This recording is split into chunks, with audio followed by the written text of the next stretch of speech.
भी बताना पड़ेगा और मोबाइल नंबर हम बताते हैं आपको 8588071134 नंबर रिपीट कर रहे हैं।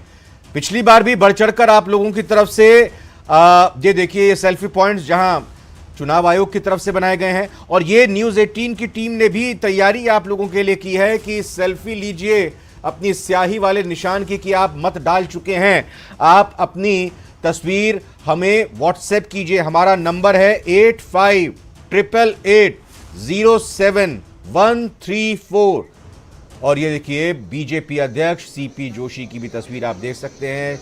चित्तौड़गढ़ से प्रत्याशी हैं, लाइन में लगे हुए हैं, कतार में लगे हुए हैं और चित्तौड़गढ़ मेवाड़ की ही पहनावे के साथ, पगड़ी के साथ, क्योंकि राजस्थान में अलग अलग जगहों पर आप जाते हैं तो वहाँ का पहनावा और वहाँ की पगड़ी भी अलग होती है। बिल्कुल पारंपरिक वेशभूषा में सज धज कर तैयार होते हुए कतार में लगते हुए सीपी जोशी को आप देख सकते हैं। यहाँ जो बाकी वोटर्स भी हैं वो उनके साथ हाथ मिलाते हुए, उनका अभिनंदन करते हुए, फोटोग्राफ्स वहाँ पर लेते हुए और बिल्कुल शालीनता के साथ सीपी जोशी कतार में लगे हुए हैं। यहाँ चित्तौड़गढ़ की ये जंग है बीजेपी के लिए, सीपी जोशी के लिए, क्योंकि सीपी जोशी एक बार फिर से चुनावी मैदान में हैं। एक तरह से कहें कि पिछली बार का चुनाव वो जीते थे और इस बार फिर से पार्टी ने उन पर भरोसा जताया है। वैभव गहलोत को सुन लेते हैं, वो क्या कह रहे हैं। कांग्रेस पार्टी को आशीर्वाद दीजिए। पूरे राजस्थान में एक अच्छा माहौल है। जालोर सिरोही में जिस तरीके से जनता ने जो आशीर्वाद और प्यार दिया है और जिस तरीके से जालोर सिरोही में लोगों में उत्साह है कांग्रेस पार्टी प्रति, आश्वस्त हैं अपनी जीत को लेकर और कोई संदेश बिल्कुल 100% आश्वस्त हैं। जालोर सिरोही में इस बार जनता लोकसभा चुनाव में बदलाव कर रही है। इस वक्त मेरे साथ में वैभव गहलोत मौजूद हैं, जालौर से उम्मीदवार हैं, लेकिन तो वैभव गहलोत अपना वोट डालने के लिए पहुंचे थे, उनकी तस्वीर भी और ये पूर्व मुख्यमंत्री अशोक गहलोत की, जिनके बेटे वैभव गहलोत इस बार जालोर सिरोही से प्रत्याशी हैं कांग्रेस पार्टी के। तो फिलहाल चित्तौड़गढ़ की तस्वीर एक बार फिर से आपकी टीवी स्क्रीन पर, जहां पर सीपी जोशी वोट डालने के लिए पहुंचे हैं। लाइन में खड़े होकर के अपनी बारी का इंतजार कर रहे हैं। भारतीय जनता पार्टी के प्रदेशाध्यक्ष होने के साथ साथ मौजूदा सांसद और भारतीय जनता पार्टी के प्रत्याशी भी हैं। तो परिवार के साथ यहाँ पहले घर पर पूर्व मुख्यमंत्री अशोक गहलोत ने अपने पूर्वजों को याद किया, नमन किया और पुष्पांजलि अर्पित करते हुए उनका आशीर्वाद दिया और उसके बाद फिर मतदान के लिए वो रवाना हो गए। तो ये तस्वीरें एक्सक्लूसिव इस वक्त आप न्यूज़ 18 पर देख सकते हैं। वैभव गहलोत मौजूद जोधपुर में ही हैं, लेकिन प्रत्याशी जालोर सिरोही से हैं, चूंकि वोट उनकी जोधपुर में जाहिर तौर पर होगी और इसी लिहाज से यहाँ अशोक गहलोत अपने पूरे परिवार के साथ देखे जा सकते हैं। वैभव गहलोत, उनकी पत्नी यहाँ मौजूद और ये पूर्व मुख्यमंत्री अशोक गहलोत और उनकी पूरा परिवार यहाँ इस वक्त इकट्ठा एक छत के नीचे यहाँ अपने पूर्वजों का आशीर्वाद लेते हैं और उसके बाद अपनी तरफ से प्रतिक्रियाएं भी दी गई चुनाव को लेकर। वैभव गहलोत अपनी जीत के प्रति आशान्वित नजर आए, वहीं पूर्व मुख्यमंत्री अशोक गहलोत यहाँ राजनीतिक बात अपने तरीके से कहते हुए। बिल्कुल, और सीधा जोधपुर लिए चलते हैं अपने दर्शकों को, जहां पर रंजन दवे हमारे साथ जुड़ चुके हैं और ये जो तस्वीर इस वक्त आप अपनी टीवी स्क्रीन पर देख पा रहे हैं। रंजन आगे, रंजन तस्वीरें दिखाइए, बताइए कैसा उत्साह इस वक्त सूर्य नगरी जोधपुर में देखने को मिल रहा है। जी देखिए, सबसे पहले मैं बताता हूं कि जोधपुर में 85 वर्षीय बुजुर्ग ने वोट डाला है और अपील की है कि अगर मैं कर सकता हूं तो क्यों नहीं दूसरे लोग कर सकते हैं। और सबसे बड़ी बात देखिए, मेरे साथ में है शंकर सिंह जी शेखावत, केंद्रीय जल शक्ति मंत्री गजेंद्र सिंह शेखावत के पिता है। वे भी आज सवेरे यहाँ पहुंचे हैं, घर परिवार से सारी चीजें पहले कहे, मतदान फिर जलपान। क्या कहेंगे साहब आप? कहना कुछ नहीं, एक वोट दिया है, बस हो गया काम। यही काम करना था, इसलिए आए थे, देखे आ गए वोट। जनता को क्या कहेंगे? जनता को तो कहने वाले वो कहेंगे, मैं कहे कहूँगा। आप बुजुर्ग हैं, वरिष्ठ हैं, आपकी बात का असर होता है। वोट दें, सबको देना चाहिए वोट, और जो जिसको अच्छा लगे उसको वोट दें। जी, आपका क्या? ज्यादा से ज्यादा मतदान करावें, जितना भी हो देश के लिए, हित के लिए, वैसे ही वोट करें आप। वोट करें आप बताएं प्रवीण जी, क्या कुछ है? संविधान के द्वारा जो हमको अधिकार दिए गए हैं, उनका राष्ट्र हित में सदुपयोग करते हुए अपने जिम्मेवार नागरिक होने का कर्तव्य निभाना ही चाहिए। एक नागरिक के रूप में, देशभक्त नागरिक के रूप में मुझे सोचते हुए और देश हित में मतदान करना चाहिए। जी, राष्ट्रीय सुरक्षा के लिए हमें मोदी जी के हाथ मजबूत करने हैं और सभी को अपना मतदान का उपयोग करना चाहिए। देखिए और भी कुछ लोग हैं, आप बताएं। आप देश और देश के हित में देश के हित में अपने को मतदान करना अति आवश्यक है। उम्र का ध्यान बाद में रखना चाहिए, पहले हर हालत में आपको वोट जरूर देना, वोट जरूर करना चाहिए। बाबू जी आप हाँ, कितनी उम्र है आपकी और आप किस जोश से कर रहे हैं? 80 साल की उम्र हो रही है और ये है कि देश के अंदर जो विपक्ष के अंदर कोई ऐसा योग्य आदमी नहीं है कि जिसको कि वोट दिया जा सके। मोदी ही एक ऐसे व्यक्ति हैं। मोदी हमारी सरकार है। जी देखिए, मैं रंजन एक चीज जानना चाहूंगा, एक रोचक बात जानना चाहूंगा, चूंकि चुनाव आयोग की तरफ से दिव्यांगजनों और बुजुर्गों के लिए घर पर ही चुनाव वोट डालने का इंतजाम किया गया था। जरा जो 80 वर्षीय जो वहां पर बुजुर्ग मत कहिएगा उनको, जाहिर तौर पर उनका जोश युवाओं से भी बढ़कर दिखाई दे रहा है, लेकिन कतार में लगकर वोट करने का अलग ही मजा होता है। थोड़ा इस पहलू को भी समझिए। जी देखिए, ये एक बात स्टूडियो से जानने की है और बड़ा रोचक पहलू है, क्योंकि इस बार है जो घर पर आने की 80 साल से जो वयोवृद्ध हैं उनके लिए घर पर भी मतदान था, लेकिन आप यहाँ पहुंचे 80 साल है। 80 साल ये अपनी एक ड्यूटी है मतदान करने की। ये एक राष्ट्रीय पर्व है और इसमें सबको यानी आगे बढ़ कर के मतदान करना चाहिए और योग्य व्यक्ति को जो भी हैं उनको देना चाहिए। योग्य व्यक्ति की इस बात पे आपका क्या कहना है? क्योंकि मैं इस बात पे सहमत हूँ कि जो भी है सबको मतदान करना चाहिए, देश के हित के लिए और सबके हित के लिए। जी मतदान, देखिए लोगों का ये मानना है मतदान आवश्यक है और इसको लेकर के, क्योंकि जिस तरीके से राष्ट्र निर्माण की बात कहें या खुद के विकास की बात कहें, कि अगर आप मतदान नहीं कहेंगे तो आपको इस बात के लिए भी कोई अधिकार नहीं है कि आप किसी पर उंगली उठाएं। अपने काम की कर्तव्य और अधिकारों की जो बात है वो कहीं ना कहीं यहाँ देखने को मिलती है। कुछ लोग, कुछ महिलाएं हैं, उनके साथ बात करने का प्रयास करेंगे कि क्या सोचती हैं वो मतदान को लेकर के और क्या स्थिति है, क्या कुछ कहेंगे मतदान को लेकर के आप? अभी सब जगह शांतिपूर्वक मतदान शुरू हुआ है, अभी तो हम इतना ही कहना चाहेंगे। जी आपने वोट कास्ट किया अपना? हाँ, मेरा वोट कास्ट हो गया है। और जो आप जैसी जो महिलाएं हैं, कामकाजी महिलाएं, उत्सव के रूप में देख रहे हैं आज? बिल्कुल, आज ये नेशनल त्योहार है और सभी भारतीय बिल्कुल रंजन, नजर बनाए रखिए, लगातार अपडेट हम आपसे लेते रहेंगे। और फिलहाल रुक कर लेते हैं कोटा का। हिमांशु मित्तल हमारे सहयोगी हमारे साथ लगातार बने हुए हैं। हिमांशु का रुख करते हैं और तस्वीरें भी आपकी टीवी स्क्रीन पर लगातार आ रही है। आपको बता दें कि मतदान जोर शोर से जारी है दूसरे चरण का। हिमांशु, तस्वीरें दिखाइए, बताइए क्या अपडेट है। देखिए, फिलहाल ऊर्जा मंत्री हीरालाल नागर हमारे साथ में है, जो अपनी पत्नी के साथ में वोट करने के लिए जा रहे हैं। घर से निकले हैं और घर से निकलने के साथ में पैदल पोलिंग बूथ तक वोट करने के लिए जा रहे हैं। हीरालाल नागर साहब, आज के दिन की दिनचर्या, वोटिंग करने के बाद में कॉन्स्टिट्यूंसी में जाने का विचार?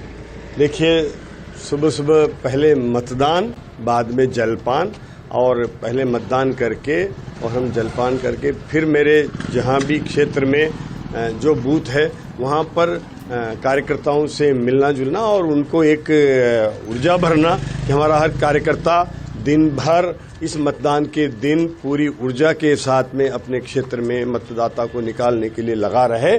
और जब तक मतदान पूरा नहीं हो जाए, 6 नहीं बज जाए, वहाँ तक मतदाता को मतदान नहीं छोड़ना है और निरंतर क्षेत्र में मतदाताओं को निकालते हुए उसको पूरी मेहनत करनी है। और इसके लिए मैं भी अपने आज भी निकलूंगा मतदान के बाद में और पूरे क्षेत्र में घूम करके देखेंगे कि कहीं कोई समस्या नहीं है, कोई किसी प्रकार की समस्या होगी तो उसको समाधान करेंगे। तो हीरालाल नागर साहब, पहले फेज में हमने देखा था कि वोटिंग परसेंटेज कम रहा था। निश्चित तौर पर लोकतंत्र के महापर्व में हर कोई आहुति देता है, लेकिन ये एक चिंता का विषय था, पोलिंग परसेंटेज जिस तरह से कम रही थी।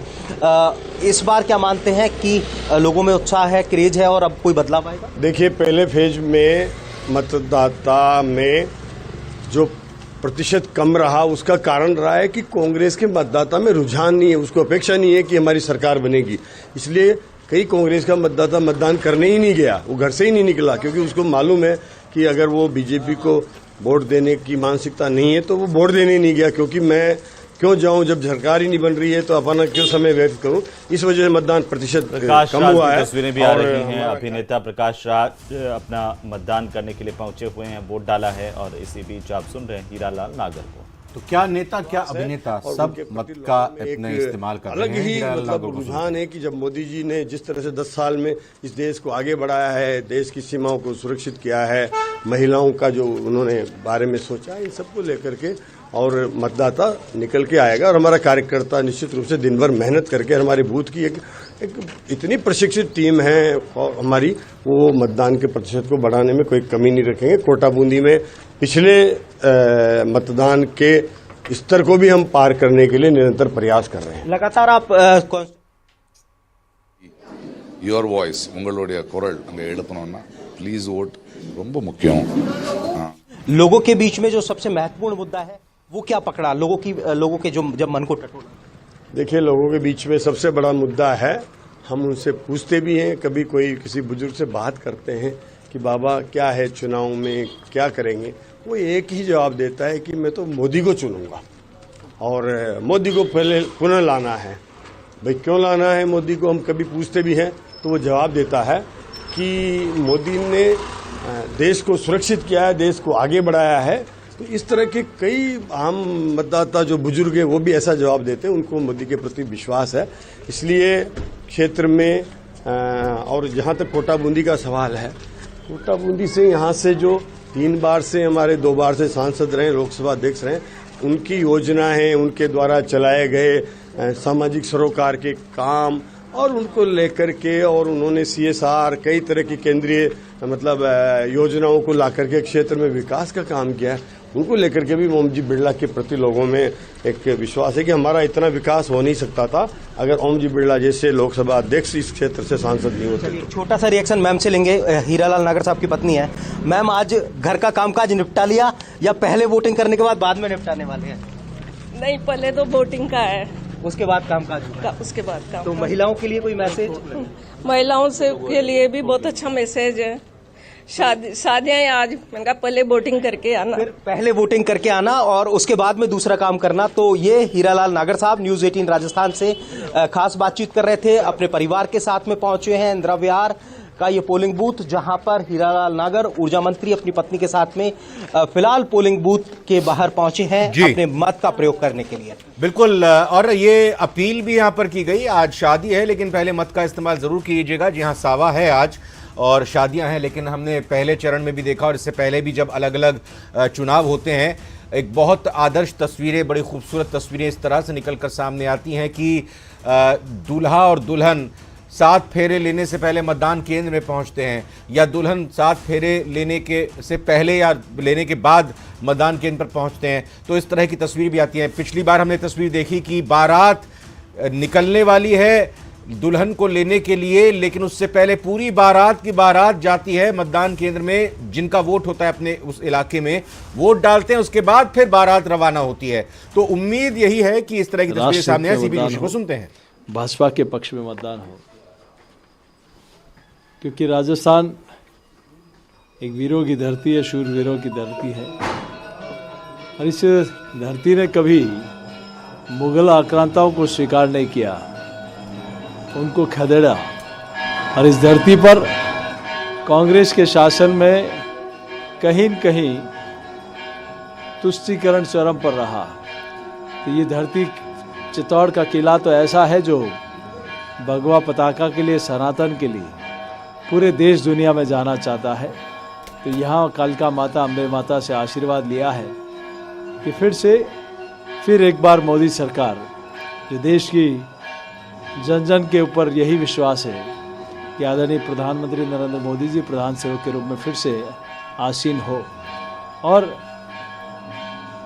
राजस्थान में प्रचंड बहुमत के साथ 25 के 25 कमल खिले। जोशी जी, आपका एक बयान जो आपने पिछले दिनों दिया था कि मोदी सरकार तीसरी बार आती है तो कहीं ना कहीं जो देश में बाबर का बच्चा भी जय श्री राम बोलेगा, अलवर में इसके खिलाफ पुलिस में शिकायत हुई है और समुदाय विशेष के लोगों ने आपके खिलाफ प्रदर्शन भी किया। किस तरह देखते हैं? आती है तो नहीं, आ रही है। तीसरी बार देश की जनता ने तय कर लिया कि फिर एक बार मोदी सरकार, और 100%, क्योंकि मोदी जी के मुकाबले जो काम इन 10 वर्षों में किया है वो 60 सालों में और कोई नहीं कर पाया। दूर दूर तक मोदी जी के कोई नहीं है। तो ऐसे में तीसरी बार मोदी जी की सरकार फिर से बन रही है और हम तो रामराज्य की कल्पना करने वाले हैं। रामराज्य 10 राज्यों में 10 सालों में देखा है देश की जनता ने कि कैसे हर व्यक्ति को सुविधा मिले, हर व्यक्ति का कल्याण हो, सशक्तिकरण हो, समृद्धिकरण हो। इस दिशा में सरकार ने बहुत काम किया दूल्हा है। पहुंच गया और है। जो काम हाँ, वर्षों दूल्हे 500 की वर्ष हो रही थी और दूल्हे की भी बात सुन लेते हैं पहले। लोकतंत्र का दूल्हा तो मतदाता ही होता है। विराजे हैं, तो ऐसे में हर व्यक्ति जय श्री राम का नारा बोले। जो लोग जिन लोगों को सीपी तकलीफ जोशी की है, आवाज डाउन ये वही लोग हैं जिनको तकलीफ है, जो अकबर और बाबर को महान मानते हैं, लेकिन देश में मर्यादा पुरुषोत्तम भगवान श्री राम के प्रति श्रद्धा का भाव है, राम राज्य की कल्पना है और वो होकर रहेगा। आपको लगता है कि जो तुष्टिकरण का आरोप आप कांग्रेस की सरकार में लगाते रहे पिछले दिनों, और अब विपक्ष के रूप में कांग्रेस है, जो उनका एजेंडा है, जिस प्रकार से घोषणा पत्र आप उनके घोषणा पत्र में देखिए कि कैसे SC ST OBC का आरक्षण खत्म करके वो माइनॉरिटी को देना चाहते हैं, वो जो देश की जनता कभी बर्दाश्त नहीं कर सकती। वो बता रही है कि कुछ कहना चाह उन्होंने पहले भी धर्म के आधार पर प्रधानमंत्री की कुर्सी के लिए भारत माता के टुकड़े। तो एक तरफ सीपी जोशी अपनी बातों को सामने रखते हुए ये कहते हुए कि आखिर किस वजह से उनकी पार्टी को वोट देनी चाहिए, ये बात भी कहते हुए कि